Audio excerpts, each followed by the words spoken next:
We planned for every contingency, but I always promised the American people that I would be straight with you. The truth is, this did unfold more quickly than we had anticipated. So what's happened? Afghanistan political leaders gave up and fled the country. The Afghan military collapsed. Oh, so you didn't plan for every contingency. That was Joe Biden yesterday. And what I saw a lot from yesterday was I saw a lot of shock and outrage about Joe Biden's speech. They were shocked. People were shocked he was on vacation to begin with, had to get shamed into coming back from vacation, gave a 10-minute speech, took no questions, and then promptly went right back to vacation. Shocking. We are currently being embarrassed internationally on the world stage, and people were shocked. I kept hearing that word, shocked, shocked, shocked. They were shocked he blamed Donald Trump. When I came into office, I inherited a deal that President Trump negotiated with the Taliban. Under his agreement, U.S. forces would be out of Afghanistan by May 1, 2021, just a little over 3 months after I took office. The choice I had to make as your president was either to follow through on that agreement or be prepared to go back to fighting the Taliban in the middle of the spring fighting season. So it's not his fault either. And people were shocked about that. Here's my question. Why are you shocked? Why are you shocked? You and I have to do something. And I'm right there with you, but you and I have to do something, all right? We have to start adjusting our expectation level. Okay, so we have a president who's shockingly incompetent, half functional, and not a leader who takes responsibility. Yeah, that's what late stage empires have. We have a United States military that's run by a bunch of generals who are only interested in either remaining generals or going to sit on the board with a defense contractor where they make $1 million a year. Not a bunch of patriots who would lay down their lives for this country. Okay, that sucks. That's what late stage empires have.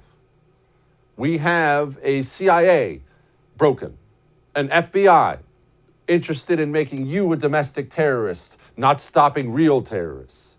We have everything right now broken and rotted. That sucks. It sucks. But it is where we are. Let us resolve from today forward. We're going to stop being shocked. We're going to set our expectations exactly where they should be, criminally low. Because look, we don't have patriots running any of our cultural institutions anymore. And who's been telling you about that? Who? Who's been warning you about this for a long time, long before Afghanistan fell? Who's been warning you about it? I have. What have I been telling you? Your parents, your grandparents, they dealt with cultural Marxism in their institutions. It was always sprinkled in. This guy here, this head of that department there, this guy here. It's been here for a long time. It's been here for a long time. Your parents, grandparents dealt with it sprinkled in. You have a much different situation on your hands. You have anti-American cultural Marxists woven into each and every cultural institution, cultural pillar on which your nation rests. The system is completely rotted and crumbling. It is really, really bad right now. You don't have patriots in your corporations. You don't have them in the White House. You don't have them at the CIA, FBI. You don't have them at the top of your military. You have a bunch of rotted out fools interested in lining their own pockets with no interest whatsoever in salvaging the United States of America and turning this thing around. I didn't intend for this to come off so harshly, but it's time for you and I to be grown-ups and accept the reality in which we live, not the reality we want to live. My goodness, Biden embarrassed himself yesterday. This is what Nicole Wallace at MSNBC had to say about it. 95% of the American people will agree with everything he just said. 95% of the press covering this White House will disagree.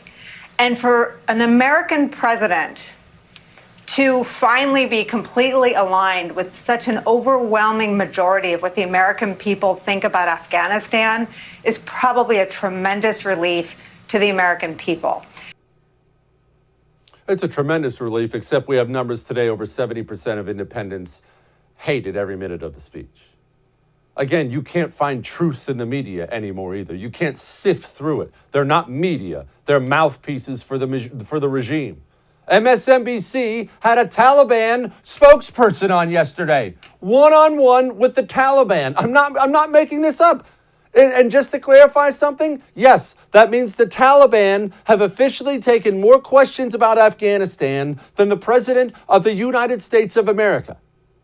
Allow me to repeat that one more time in case you missed it. The Taliban, they have a spokesman who's taken more questions about Afghanistan than the President of the United States of America. That can and should anger you very much. You should feel embarrassed on behalf of your nation because we look terrible to the rest of the world right now. There's not a way to put it. All those things are true. However, it shouldn't shock you.